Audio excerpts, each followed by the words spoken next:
عطا فرمائے۔ اللہ تعالی ہم تمام کی مشکلات آسان فرمائے۔ صدقہ آج کے دن کا جمعۃ المبارک کا ہم تمام مسلمانوں کی خیر فرمائے۔ عزیز دوستو، آج سورۃ غاشیہ شریف شروع کرنی ہے اور یہ بڑی سبق آمیز اس میں باتیں ہیں، بہت کچھ۔ ویسے تو قرآن پاک سارا نصیحت سے لبریز ہے، نصیحت کر رہا ہے، اور بالخصوص یہ سورج جو ہے اس میں قیامت کا ذکر ہے اور دوزخیوں کا ذکر ہے، پھر جنت میں جانے والے جو ہیں ان کا بھی اس میں ذکر ہے۔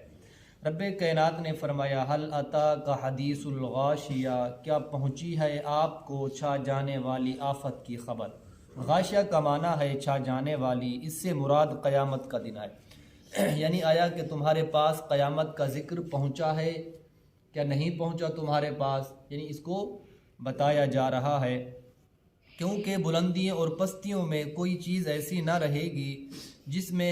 جس پر قیامت کے ہلاکت آفرینیوں کا اثر ظاہر نہ ہوگا، یعنی کل من علیہا فان، یعنی قیامت وہ ہے اس کا ہر ایک چیز پر اثر ہوگا، انسان ہو یا غیر انسان ہو، اور ذی روح ہو یا روح والے ہوں، تمام چیزوں پر اس کا اثر ہونا ہے۔ وجوہ یومئذ خاشعہ، اور کتنے ہی چہرے اس دن ذلیل و خوار ہوں گے، اور جن کے کندھوں پر گناہوں کا بوجھ ہوگا، اور جو اللہ تعالیٰ کی عذاب کی گرفت میں ہوں گے،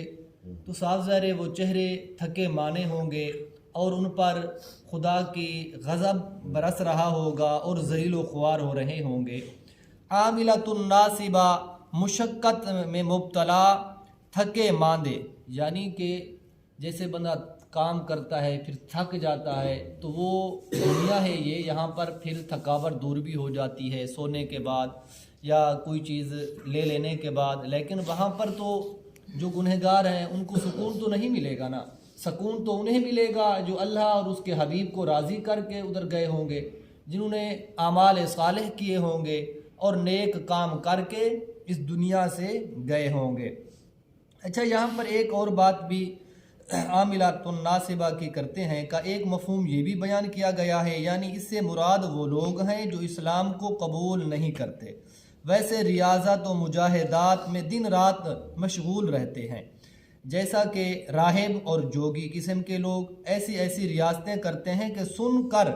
حیرت ہوتی ہے، کیونکہ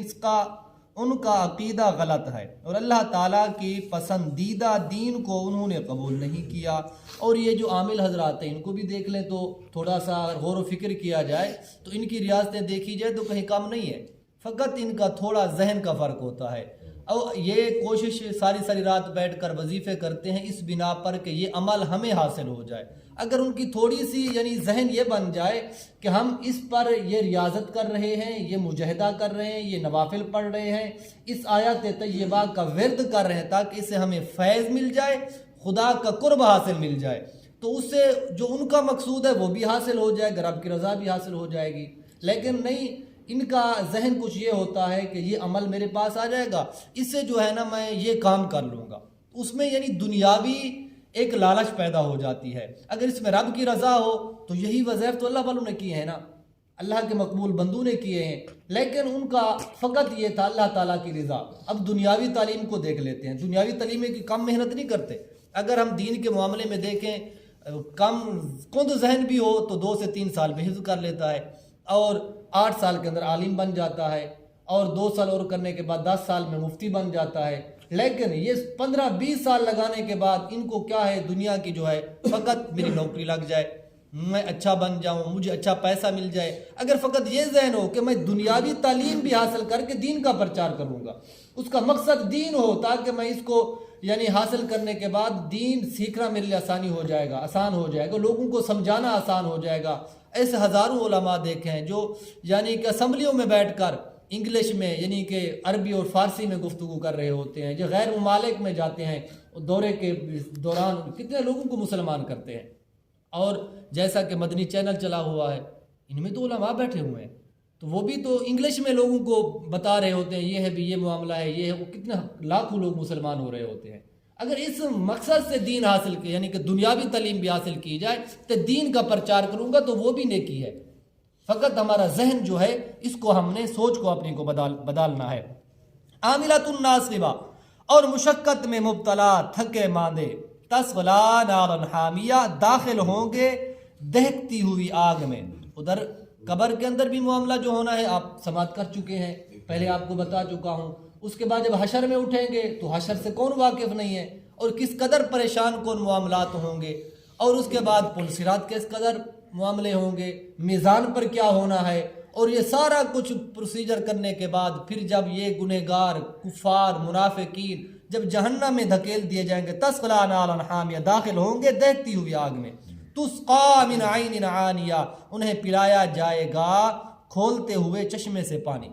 وہ کون سا پانی ہوگا؟ جو جہنمیوں کی پیپ اور خون بہ رہا ہوگا، ایک جگہ جمع ہو رہا ہوگا۔ جب کہیں گے اللہ تعالیٰ ہمیں پیاس لگی ہے، ہمیں پیاس لگی ہے، تو انہیں وہیں سے پیالہ بھر کے دے دیا جائے گا۔ اس قدر گرم ہوگا جیسے منہ کے ساتھ لگائیں گے، حدیث میں آتا ہے کہ اس کے چہرے کا جو ماس ہے نا پگھل کر اس پیالے کے اندر آ جائے گا،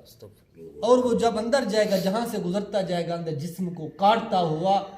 زمین پہ چلا جائے گا وہ۔ اب وہ کہے گا مجھے بھوک لگی ہے، تو پھر کیا ہوگا؟ لیس لہم طعام الا من ضریع، انہیں کوئی کھانا نہ ملے گا بجز خاردار جھاڑ کے، اتنا کانٹے دار اور کڑوی ہوگی کہ جس کی کوئی انتہا بھی نہیں ہوگی، لیکن بھوک کی بنا پر وہ کھائیں گے۔ کیا بھوک ختم ہو جائے گی اس سے؟ کیا پیٹ بھر جائے گا اس سے؟ اس کو فائدہ ہوگا؟ تو رب کا قرآن کیا فرماتے ہیں؟ لا یسمن ولا یغنی من جوع، جو نہ فربا کرے گا اور نہ بھوک دور کرے گا۔ وہ جو کانٹے دار اس کو بوٹی دی جائے گی نا، اور اس کو تھوہر بھی کہا جاتا ہے ہماری تقریباً زبان میں، اردو میں اس کو تھوہر کہا جاتا ہے، تو وہ جب کھانے کو ملے گی تو اس سے نہ تو اس کو پیٹ بھرے گا، نہ بھوک ختم ہوگی، بلکہ اور بھی اسے تکلیف دہ وہ ثابت ہوگی، نہ اسے موٹا وہ کرے گی۔ تو اگر ہم چاہتے ہیں ان چیزوں سے بچنے کے لیے کہ ہمیں وہاں بجائے جہنم کے کھولتے پانی ملنے سے، یعنی کہ میرے آقا علیہ الصلوۃ والسلام حوض کوثر سے ہمیں پانی پلائیں، اپنے ہاتھ سے پلائیں، اور اہل بیت رسول کے صدقے سے ہمیں ملے، حسنین کریمین کے ہاتھوں سے ملے،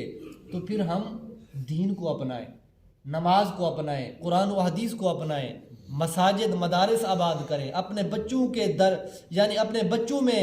دین کی تعلیم راغب کریں، ان کو دین سکھائیں بھی دین ہے کیا۔ ایک مرتبہ امرسن کالج میں اتفاق ہوا، ہاسٹل کے اندر کچھ یعنی کہ دوستوں نے بلایا، کالج کے لڑکے تھے، یقین کریں کہ انہوں نے مجھے سوال کیا نا، پہلے تو انہوں نے کہا نا بھی ہم کر صاحب آپ سے سوال کریں گے، کوئی محفل نہیں ہے ہماری، تقریر نہیں کرانی آپ سے ہم نے، لیکن بیٹھ کر ہمیں نجی محفل جو ہوتی ہے کچھ باتیں سیکھنی ہے آپ سے، سوال کرنے میں اندر سے خود ڈرا ہوا تھا کہ یار یہ مجھ سے پتہ کون سے سوال کریں گے، یہ